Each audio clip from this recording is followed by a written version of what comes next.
على من كنت مولاه فهذا علي مولاه.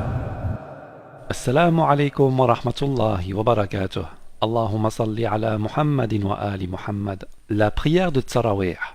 Tarawih vient du mot tarwiha qui veut dire le repos. Il s'agit d'une prière surérogatoire, c'est-à-dire non obligatoire, de plusieurs rak'at, de plusieurs inclinaisons, que ce qu'on appelle les sunnites ont l'habitude d'offrir en groupe à la mosquée lors des nuits du mois de Ramadan après la prière de l'Aïcha. Je dis plusieurs rak'at car certains en font 11, d'autres 20, d'autres 23 et condamnent ceux qui en font 11. Il n'y a pas vraiment d'accord clair quant au nombre de rak'at à effectuer, mais quoi qu'il en soit, ce n'est pas bien grave puisque cette prière est de toute manière une innovation.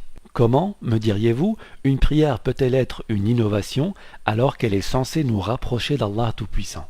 Il faut, pour répondre à cette question, connaître la définition de l'innovation religieuse. Une innovation est tout ajout ou toute suppression dans les actes d'adoration voués à Allah par autre qu'Allah Azza wa Jal ou le prophète sallallahu alayhi wa sallam. Comme le dit Allah, il n'y a que 3 sphères auxquelles il faut obéir. La sphère divine, la sphère prophétique et la sphère que je vais appeler commanditaire. Nous verrons dans d'autres vidéos qu'il s'agit de la sphère imamite. Et entre guillemets les sunnites considèrent qu'il s'agit de la sphère califale. Pour mieux comprendre qu'une prière puisse être une innovation, la prière de l'Asr par exemple est une prière de 4 inclinaisons. Si on décide d'en faire une 5e, selon la logique, on se rapprocherait alors davantage d'Allah Azza wa Jal, puisqu'on prie plus. Mais pourtant, la prière sera invalide. Pourquoi ? Car il s'agit dans ce cas d'un rajout par rapport à ce que le prophète sallallahu alayhi wa sallam nous a commandé de faire. Et comme le dit le prophète sallallahu alayhi wa sallam, toute innovation est un égarement et tout égarement mène à l'enfer. Ce hadith est connu et reconnu, il est rapporté dans d'innombrables ouvrages, comme par exemple dans le Sunan al-Nasa'i, volume 2, hadith 1579. Jabir ibn Abdullah a dit, dans sa khutbah, le messager d'Allah sallallahu alayhi wa sallam avait l'habitude de glorifier Allah comme il méritait de l'être et disait: celui qu'Allah guide, personne ne pourra le dévier. Et celui qu'Allah égare, personne ne pourra le guider. Le plus véridique des mots est le livre d'Allah, et la meilleure des guidances est la guidance de Muhammad sallallahu alayhi wa sallam. Les pires des choses sont les choses qui sont inventées. Chaque nouvelle invention est une innovation, et chaque innovation est un égarement, et chaque égarement mène à l'enfer. Pour la prière de Tarawih en groupe durant le mois de Ramadan, c'est exactement la même chose. Elle entre en totale contradiction avec ce que le prophète sallallahu alayhi wa sallam nous a commandé. Avant d'aborder l'épreuve, une petite clarification. Les gens ont souvent tendance à confondre 3 différentes prières. Salat al-Layl ou Qiyam al-Layl, ou encore Tahajjud, qui est une prière non obligatoire, offerte à partir du minuit légal jusqu'avant l'aube. Et le meilleur moment pour la pratiquer est celui qui est le plus proche d'avant l'aube. Qiyam al-Layl est une prière offerte durant tout le long de l'année. An-Nawafil, ce sont des prières non obligatoires offertes individuellement. Elles sont pratiquées durant toute l'année, mais elles sont liées à de meilleures récompenses lorsqu'elles sont pratiquées durant les nuits du mois de Ramadan. C'est-à-dire que Nawafil est une appellation générale pour définir une prière surérogatoire. Donc ça veut dire que Qiyam al-Layl ou Salat al-Layl font partie des Nawafil. Salat al-Tarawih qu'on connaît tous et qui est offerte en groupe durant le mois de Ramadan après la prière de l'Aïcha. La prière qu'accomplissait le prophète sallallahu alayhi wa sallam pendant les nuits du mois de Ramadan et en dehors des nuits du Ramadan étaient des prières de nuit, Qiyam al-Layl, et en aucun cas il ne s'agissait de ce qu'on appelle at-Tarawih, c'est pour cela que je l'ai mis en rouge. Il ne faisait jamais plus de 11 rak'at, subdivisés en 4 plus 4 plus 3, qu'il accomplissait d'ailleurs tout seul. La preuve, Sahih al-Bukhari, volume numéro 1, hadith numéro 2013. Abu Salama ibn Abdurrahman ayant demandé à Aïcha comment l'envoyé de Dieu sallallahu alayhi wa sallam faisait la prière pendant le mois de Ramadan, elle répondit: jamais, ni en Ramadan, ni à d'autres moments, il n'accomplissait plus de 11 cycles de prière. Il en priait 4, et ne me demande pas quelle était leur perfection et leur durée, puis 4, et ne me demande pas quelle était leur perfection et leur durée, puis 3. Et comme je lui disais: envoyé de Dieu, dors-tu avant d'effectuer le cycle de prière impair ? Il me répondit: oh Aïcha, mes yeux dorment, mais mon cœur ne dort pas. Réfléchissons une petite minute. S'il s'agissait de tarawih à faire en groupe, pourquoi le prophète sallallahu alayhi wa sallam ne le faisait-il pas en groupe? Pourquoi ne l'a-t-il pas enseigné aux fidèles? Pourquoi Aïcha dans ce hadith ignore que cette pratique était les prières de tarawih? Puisqu'on voit qu'elle dit « il priait comme cela et durant le mois de Ramadan et en dehors du mois de Ramadan ». Si tarawih est une prière spécifique au mois de Ramadan, comment cela se fait-il que le prophète sallallahu alayhi wa sallam priait de la même manière en dehors du mois de Ramadan? La réponse est car il ne s'agit pas de prière de tarawih, mais de tahajjud, de salat al-layl, de la prière de nuit. Et dans aucun autre hadith, on ne voit que le prophète sallallahu alayhi wa sallam a prié plus de 11 rak'ah durant les nuits du mois de Ramadan, ni qu'il les a dirigés en groupe. Si tel était le cas, alors Aïcha aurait menti dans ce hadith, car cette déclaration, elle l'a fait quand? Elle l'a fait bien après la mort du prophète sallallahu alayhi wa sallam, puisque Abu Salama ibn Abdurrahman, la personne à qui elle s'adresse, et qui pose la question, est né 30 ans après l'hégire, c'est-à-dire 20 ans après la mort du prophète sallallahu alayhi wa sallam. Il n'est donc pas possible que le prophète sallallahu alayhi wa sallam eût changé sa pratique après ce hadith, c'est-à-dire qu'il priait de la même manière et en dehors du mois de Ramadan et durant le mois de Ramadan. En effet, le prophète sallallahu alayhi wa sallam a fait la prière de tahajjud durant 3 nuits en public et non pas de tarawih. Il le fit de manière à ce qu'il soit isolé des autres et il a ensuite ordonné aux gens de faire cette prière chez eux, à la maison. Regardons comment ça s'est déroulé. Pour cela, analysons les hadiths qui parlent de cet événement. Je vais vous demander un peu de patience parce que nous avons 4 hadiths à lire qui sont assez longs. Commençons par le Sahih al-Bukhari, volume numéro 1, le hadith 731. D'après Zayd ibn Thabit, pendant le Ramadan, le prophète sallallahu alayhi wa sallam se fit une cellule. Il y fit la prière pendant quelques nuits. Un certain nombre de compagnons du prophète sallallahu alayhi wa sallam ayant suivi sa prière, celui-ci, dès qu'il s'en aperçut, resta assis et cessa de se montrer. Puis, il alla vers ses compagnons et leur dit « Je connaissais bien les sentiments que votre conduite m'a manifestés. Dorénavant, ô fidèles, priez dans vos demeures, car la meilleure prière pour un homme est celle qu'il fait chez lui, à moins qu'il ne s'agisse de la prière canonique, de la prière obligatoire. » Hadith suivant, le 1129. Aïcha rapporte que l'envoyé de Dieu sallallahu alayhi wa sallam, une certaine nuit, pria dans la mosquée. Quelques fidèles prièrent derrière lui. La nuit suivante, il renouvela cette prière et les fidèles qui l'imitèrent devinrent plus nombreux et se rendirent en grand nombre à la mosquée la 3e et la 4e nuit, bien que l'envoyé de Dieu sallallahu alayhi wa sallam ne se rendit plus auprès d'eux. Le lendemain de la 4e nuit, il dit « J'ai vu ce que vous avez fait. Ce qui m'a empêché de me rendre auprès de vous, c'est que j'ai craint que cela ne devînt une obligation pour vous. » Ceci se passait pendant le Ramadan. 3e hadith, volume numéro 4, 6113. On parle toujours du Sahih al-Bukhari. Zayn ibn Thabit a dit « L'envoyé de Dieu sallallahu alayhi wa sallam avait installé pour s'isoler une sorte de petite pièce entourée de nattes.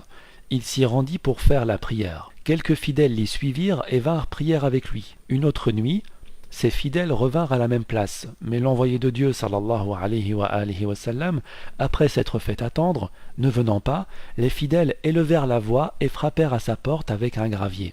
L'envoyé de Dieu sallallahu alayhi wa sallam sortit aussitôt en colère et leur dit « J'ai observé les prières que vous n'avez cessé de faire les nuits passées, en sorte que j'ai craint qu'elles ne vous soient prescrites à titre obligatoire. Priez chez vous, car la meilleure prière pour le fidèle est celle qu'il fait chez lui. Il faut en excepter la prière prescrite. » Hadith 924, volume numéro 1, toujours Sahih al-Bukhari. Aïcha a raconté que l'envoyé de Dieu sallallahu alayhi wa sallam sortit une fois en pleine nuit et alla prier dans la mosquée. D'autres personnes firent la même prière que lui. Le matin, les fidèles s'entretinrent de cet événement et la nuit suivante, un plus grand nombre d'entre eux firent la prière avec le prophète sallallahu alayhi wa sallam. Le matin, les fidèles s'entretinrent encore de la chose et la 3e nuit, un plus grand nombre de fidèles alla à la mosquée. Le prophète sallallahu alayhi wa sallam se rendit au milieu d'eux et les fidèles suivirent sa prière. Quand vint la 4e nuit, la mosquée put à peine contenir les fidèles. Mais le prophète sallallahu alayhi wa sallam ne sortit que pour la prière de l'aube.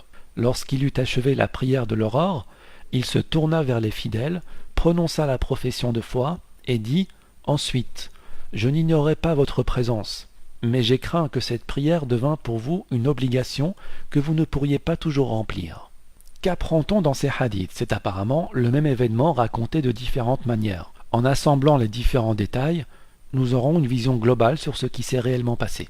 1. C'était durant le mois de Ramadan. 2. Au milieu de la nuit. Cela montre qu'il ne s'agissait pas du temps d'après la prière de l'Aïcha, comme on fait aujourd'hui avec Tarawih. On se trouve ici en plein milieu de la nuit. 3.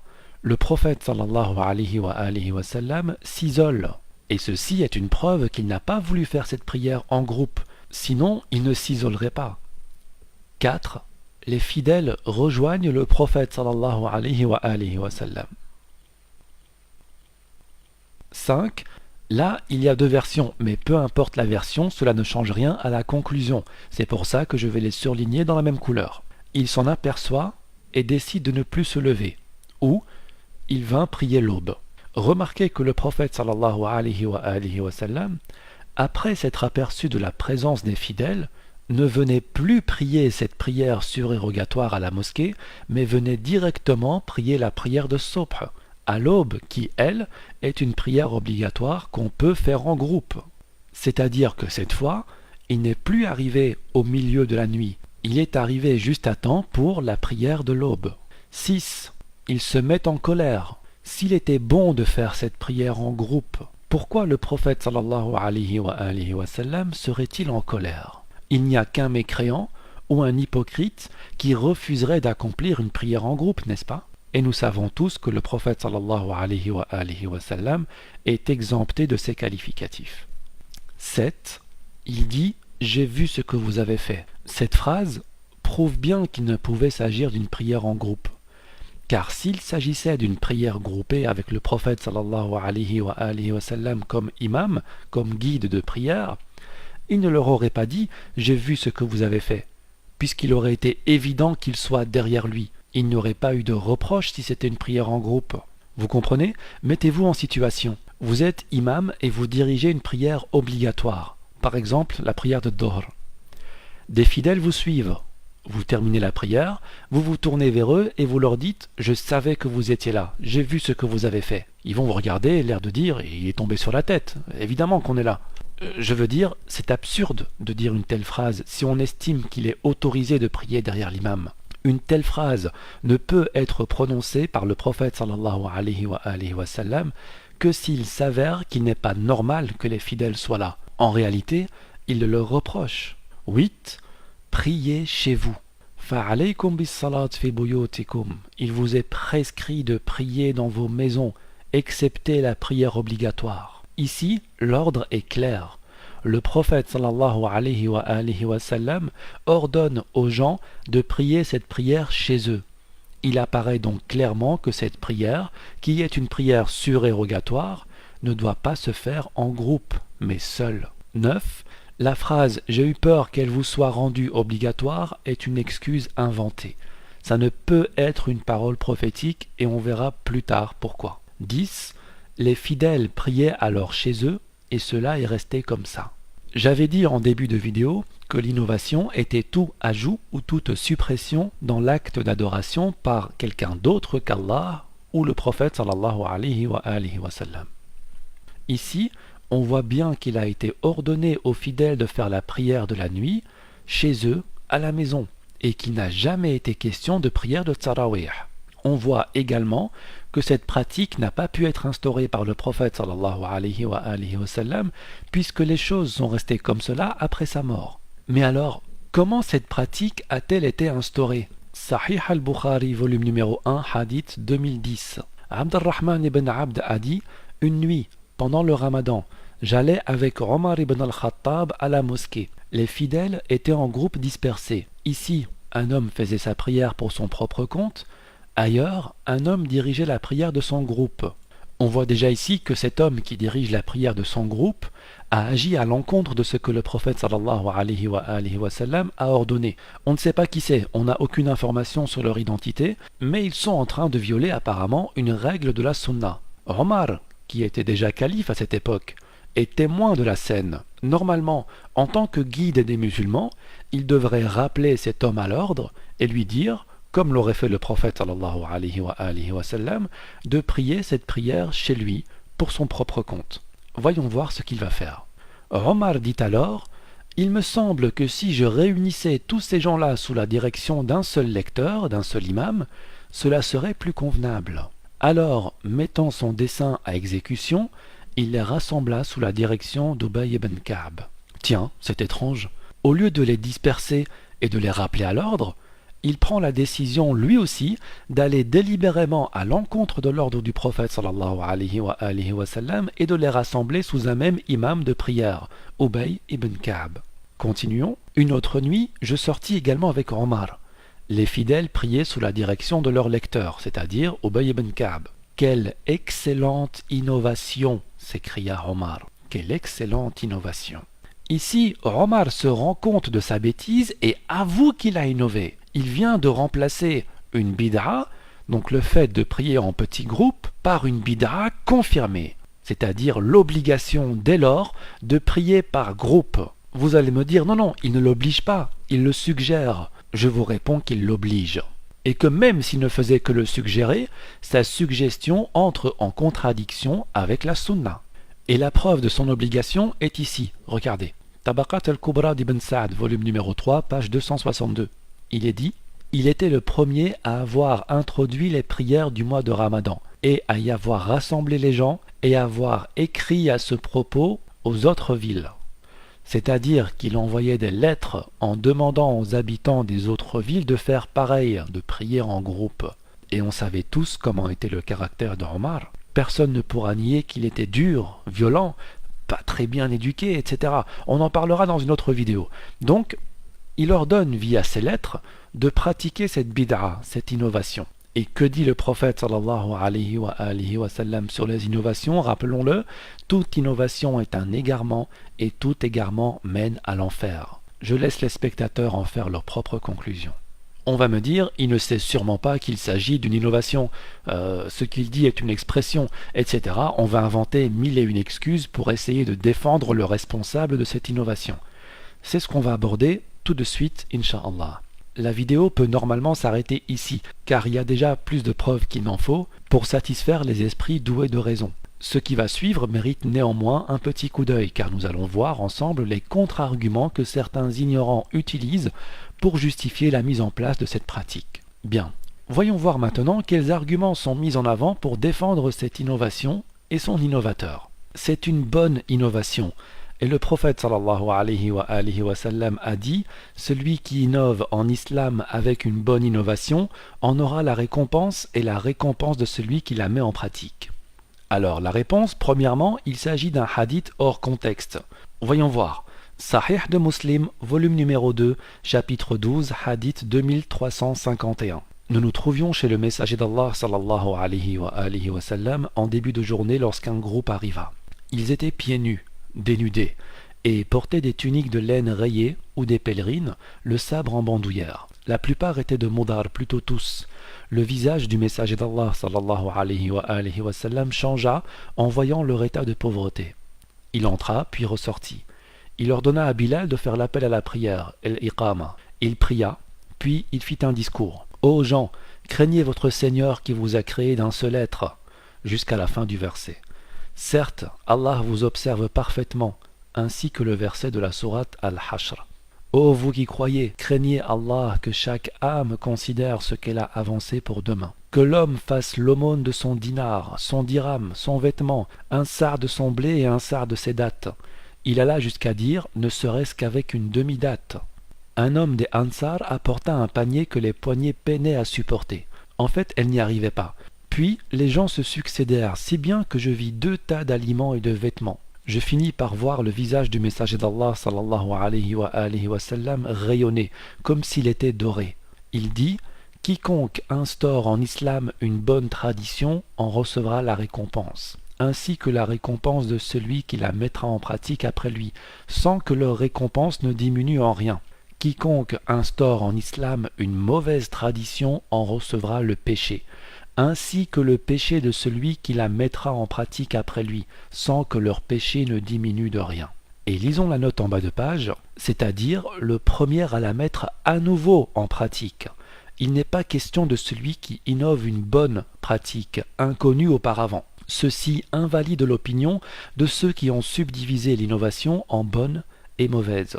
En effet, toute innovation est égarement. Il devient donc clair et net qu'il n'existe pas de bonne innovation.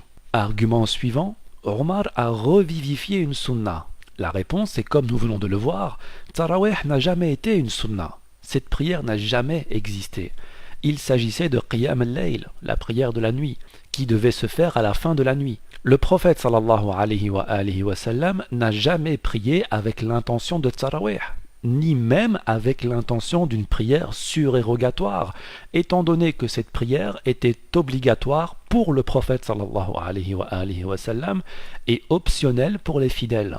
Il suffit de lire le verset 79 de la sourate 17 pour le comprendre. Et de la nuit consacre une partie avant l'aube pour des salats surérogatoires afin que ton Seigneur te ressuscite en une position de gloire. Pour les plus sceptiques, voyons voir ce que le tafsir d'Ibn Kathir dit à propos de ce verset. Le segment à des moments de la nuit interrompt le sommeil pour une prière surérogatoire, commande au prophète sallallahu alayhi wa sallam d'accomplir dans la nuit une autre prière après celle prescrite. On voit donc bien là qu'il s'agit d'une prière obligatoire pour le prophète sallallahu alayhi wa sallam. Toujours par rapport à cet argument selon lequel Omar aurait revivifié une sunna, nous avions vu que la prière qu'accomplissait le prophète sallallahu alayhi wa sallam était une prière de 11 rak'at, c'est-à-dire 4 plus 4 plus 3. Or, celle qu'a instaurée Omar comporte 20 rak'at plus 3, ce qui fait 23 en tout. Cela n'est donc pas une sunna revivifiée, mais une nouvelle prière n'ayant jamais été pratiquée auparavant. Et ceci peut être prouvé par exemple dans Al-Muwatta de Malik, à la page 110, au hadith 5, où il est dit « Les gens se levaient, sous-entendu, pour prier à l'époque de Omar ibn al-Khattab durant le mois de Ramadan, avec 23 rak'at, 23 cycles, 23 inclinaisons. » Et c'est un hadith qu'on retrouve dans plusieurs autres ouvrages, je vous laisse encore une fois faire vos recherches là-dessus. Réponse suivante, quand on revivifie une sunna, on ne dit pas quelle excellente innovation. Argument suivant, le prophète sallallahu alayhi wa sallam ne faisait pas cette prière en groupe de peur qu'elle soit rendue obligatoire. Après sa mort, il n'était plus possible qu'elle soit rendue obligatoire, donc Omar a réinstauré la pratique. La réponse est que c'est tout simplement impossible. Tout d'abord car on vient d'expliquer que ça ne pouvait pas être une réinstauration étant donné que Omar a innové une prière totalement différente de celle que faisait le prophète sallallahu alayhi wa sallam. Et ensuite car Allah azza wa jal dit « Allah n'impose à aucune âme une charge supérieure à sa capacité ». Et là j'attirerai votre attention et votre concentration sur ce qui va suivre. Il s'agit d'un argument d'un développement logique. Allah n'impose à aucune âme une charge supérieure à sa capacité. Répété à plusieurs reprises dans le Coran. Si on estime que le prophète sallallahu alayhi wa sallam avait peur qu'une révélation rende obligatoire cette prière et qu'elle soit un trop lourd fardeau pour les fidèles, c'est que soit il ignorait ces versets selon lesquels Allah n'impose jamais un fardeau insupportable, soit il connaît ces versets mais n'a pas confiance en ces versets. Il n'a pas confiance en la parole d'Allah et a peur pour les fidèles malgré ces paroles divines totalement rassurantes à ce sujet. Mais il est impossible de dire que le prophète sallallahu alayhi wa sallam ignore ces versets du Coran, puisqu'il connaît le Coran par cœur, et il est aussi impossible de dire que le prophète sallallahu alayhi wa sallam n'a pas confiance en Allah, n'a pas confiance à ce qui lui a été révélé. Donc, il reste une dernière possibilité. Il connaît ces versets, il a confiance en la parole d'Allah, et ces mots n'ont jamais pu être prononcés. Il n'a jamais dit qu'il avait peur que cette prière soit rendue obligatoire. Argument suivant, Omar ne savait pas que le prophète sallallahu alayhi wa sallam avait interdit cela. C'est faux. On le lui a même rappelé. Dans le livre Omar ibn al-Khattab de Abdurrahman al-Bakri, page 126, il est dit, dans le chapitre son appréciation dans l'innovation de la prière de Tarawih, Al-Ya'qoubi a dit, et durant cette année, l'année 13, Omar a promulgué les prières du mois de Ramadan et l'a écrit aux villes. Et il ordonna à Ubay ibn Ka'b et Tamim de guider les gens dans la prière en tant qu'imam. Et il a été dit à ce propos, le messager d'Allah sallallahu alayhi wa sallam ne le faisait pas. Et Omar dit, si c'est une innovation, alors quelle meilleure innovation que celle-ci. Donc, Omar savait pertinemment, d'après ses sources sunnites, que le prophète sallallahu alayhi wa sallam n'a jamais pratiqué une telle prière. Et malgré l'injonction de ses camarades, il n'a pas hésité à tout de même instaurer cette innovation. Ce comportement, totalement hérétique, n'est pas le premier et ne sera pas non plus le dernier, car en effet, Omar a agi de cette manière à plusieurs reprises dans d'autres circonstances, notamment concernant les ablutions sèches, at-tayammum. Mais n'étant pas le sujet de cette vidéo, j'en reparlerai une autre fois, Inch'Allah. Argument suivant, Ali salawatullah alayh ne s'est pas opposé à cette pratique. C'est faux. Toute la itra, c'est-à-dire quand on dit itra, on parle des Ahl al-Bayt salawatullah alayhim. Toute la itra a qualifié la prière de Tarawih comme une innovation. Nailul Awtar, page 499, on le voit bien ici, et la descendance a dit At-Tarawih constitue une innovation. Et Ali salawatullah alayh en fait bien évidemment partie. Et il n'est pas le seul à l'avoir qualifié d'innovation. Regardez, dans le Musannaf de Abd al-Razzaq, volume 4, page 264, hadith 7746, un homme demanda à Ibn Omar, dois-je prier derrière l'imam durant le mois de Ramadan? Ibn Omar répondit, connais-tu quelque chose du Coran? Il dit, oui. Ibn Omar dit, tu écoutes comme si tu étais un âne, pris dans ta demeure. Musannaf ibn Abi Shayba, volume 2, page 399, le chapitre qui ne se levait pas, sous-entendu pour prier, avec les gens durant le mois de Ramadan. Le hadith 7789 est le même que celui que je viens de lire. Le hadith suivant, Ibrahim a dit, si je n'avais retenu qu'une seule ou deux sourates, cela aurait été meilleur pour moi que de prier derrière l'imam durant le mois de Ramadan. Regardez à quel point cette pratique est mauvaise. Plus loin, on voit aussi que Alqama et Al-Aswad ne priaient pas non plus en groupe. Autre source, Sharh Ma'ani al-Athar, page 351, hadith 2066. Urwa priait avec les gens durant le mois de Ramadan. Ensuite, il repartait chez lui et il ne se levait pas, sous-entendu pour prier, avec les gens. Page suivante, hadith 2068. Abdallah ibn Omar a dit, j'ai vu Al-Qasim, Sulaym et Nafi' s'en aller de la mosquée durant le mois de Ramadan sans prière avec les gens. Donc, on voit bien que Ali ibn Abi Talib, salawatullah alayh, n'était pas le seul à ne pas prier Tarawih et à considérer cette pratique comme une innovation. Argument suivant, le prophète sallallahu alayhi wa sallam a prié plusieurs nuits avec les compagnons. Donc, c'est une sunna. Nous avons vu que le prophète sallallahu alayhi wa sallam n'avait pas l'intention de prier en groupe, puisqu'il ne l'a jamais enseigné. Il n'a jamais dit « venez prier en groupe à la mosquée durant les nuits du mois de Ramadan », puisqu'il s'est isolé, puisqu'il arrêta de prier quand il s'aperçut que des gens suivaient sa prière, puisqu'il dit « priez dans vos demeures », puisqu'il dit « je n'ignorais pas votre présence » ou « j'ai vu ce que vous avez fait », puisque, etc. nous avons vu pas mal d'arguments. Si, malgré cela, nos détracteurs insistent et disent « non, il a prié durant 3 nuits, donc c'est une sunna », à ce moment-là, la sunna serait de prier 3 nuits également. Pourquoi faites-vous alors cette prière durant tout le mois de Ramadan? Mieux encore, pourquoi ne faites-vous pas cette prière durant toute l'année? Il n'y a aucun argument solide qui pourrait transpercer le fait que Tarawih est une innovation. Aucun. En résumé, il n'existe pas de bonne innovation. Le prophète sallallahu alayhi wa sallam priait qiyam al-layl et non pas tarawih. Pour prier, il s'isolait. il a ordonné aux fidèles de prier chez eux. Les choses sont restées comme cela après le décès du prophète sallallahu alayhi wa sallam, et également durant le califat d'Abu Bakr jusqu'au califat de Omar ibn al-Khattab. Omar a instauré la prière surérogatoire en groupe, lui-même ainsi que d'autres compagnons la qualifient d'innovation, et toute innovation est un égarement, et tout égarement mène à l'enfer. Alors, si l'innovation mène à l'égarement et que l'égarement mène à l'enfer, que doit-on dire de l'innovateur? Assalamu alaikum wa rahmatullahi wa barakatuh. Allahumma salli ala Muhammadin wa ali Muhammad.